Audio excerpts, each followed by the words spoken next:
Halo teman-teman, halo Ibu dosen. Kami dari kelompok 1 akan mempresentasikan sebuah materi yang akan kami bawakan. Sebelumnya, ada baiknya saya memperkenalkan diri anggota kelompok kami. Yang pertama itu ada Yesayas Rogan Darumapea, yang kedua ada Putri Angelita Munte, yang ketiga ada Anis Sonia, dan yang keempat ada saya sendiri, Romulus Situmorang.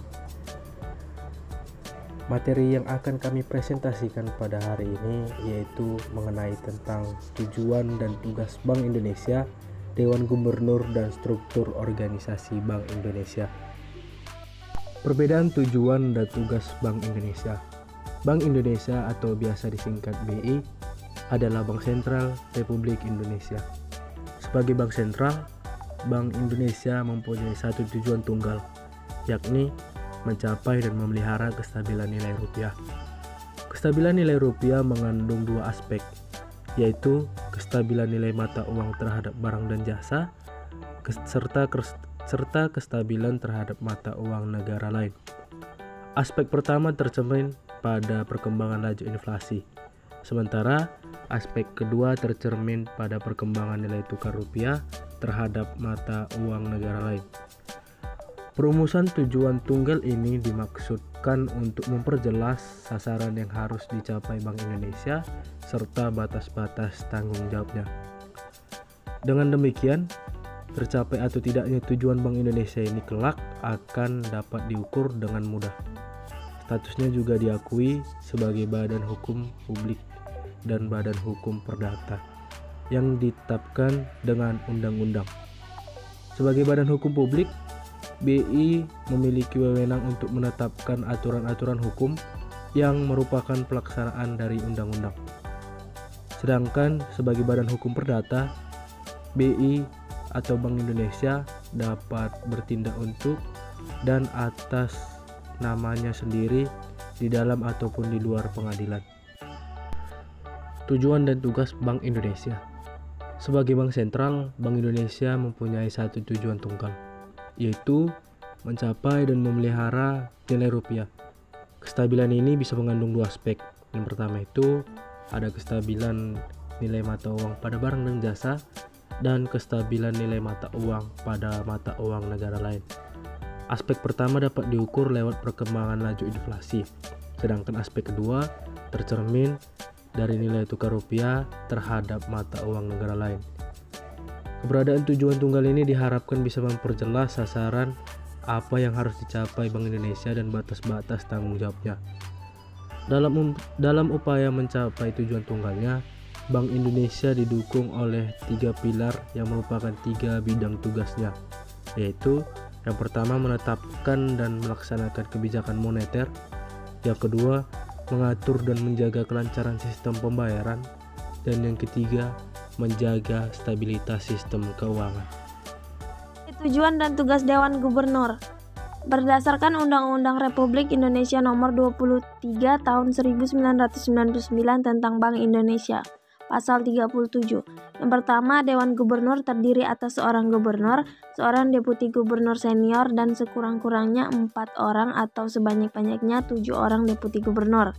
Yang kedua, Dewan Gubernur dipimpin oleh gubernur dengan deputi gubernur senior sebagai wakil. Yang ketiga, dalam hal gubernur dan deputi gubernur senior berhalangan, gubernur atau deputi gubernur senior menunjuk seorang deputi gubernur untuk memimpin Dewan Gubernur. Yang keempat, dalam hal menunjukkan sebagaimana ditetapkan pada ayat 3 karena sesuatu hal tidak dapat dilaksanakan salah seorang deputi gubernur yang lama masa jabatannya bertindak sebagai pemimpin Dewan Gubernur. Pasal 38, yang pertama ada Dewan Gubernur melaksanakan tugas dan wewenang Bank Indonesia sebagaimana ditetapkan dalam undang-undang ini. Yang kedua, tata tertib dan tata cara menjalankan pekerjaan Dewan Gubernur ditetapkan dengan Peraturan Dewan Gubernur. Pasal 39, 1. Dewan Gubernur mewakili Bank Indonesia di dalam dan di luar pengadilan.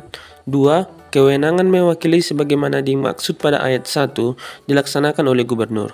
3. Gubernur dapat menyerahkan kewenangannya mewakili sebagaimana dimaksud pada ayat 2 kepada deputi gubernur senior dan atau seorang atau beberapa orang deputi gubernur atau seorang atau beberapa orang pegawai Bank Indonesia dan atau pihak lain yang khusus ditunjuk untuk itu. 4. Penyerahan kewenangan sebagaimana dimaksud pada ayat 3 dapat diberikan dengan hak substitusi. Pasal 44, 1. Dewan Gubernur mengangkat dan memberhentikan pegawai Bank Indonesia. 2. Dewan Gubernur menetapkan peraturan kepegawaian, sistem penggajian, penghargaan, pensiun dan tunjangan hari tua, serta penghasilan lainnya bagi pegawai Bank Indonesia. 3. Pelaksanaan ketentuan sebagaimana dimaksud pada ayat 1 dan ayat 2 ditetapkan dengan peraturan Dewan Gubernur. Selanjutnya ada struktur organisasi Bank Indonesia. Setiap perusahaan memiliki struktur perusahaannya masing-masing yang berfungsi untuk membantu mencapai target perusahaan, membantu dalam membuat job description karyawan, membantu dalam pembagian tugas atau tanggung jawab menjadi lebih mudah dan jelas, serta membantu untuk mengurangi konflik internal yang terjadi di dalam perusahaan. Untuk saat ini, struktur organisasi Bank Indonesia terdiri dari 21 direktorat, 2 biro independen atau berdiri sendiri, 5 biro dalam koordinasi direktorat, 4 unit khusus serta 1 pusat pendidikan dan studi kebanksentralan di kantor pusat, 37 unit kantor Bank Indonesia atau KBI, dan 4 kantor perwakilan atau KPW yang masing-masing berposisi di London, New York, Tokyo, dan Singapura. Berikut kami tampilkan skema struktur organisasi Bank Indonesia. Teman-teman bisa melihatnya.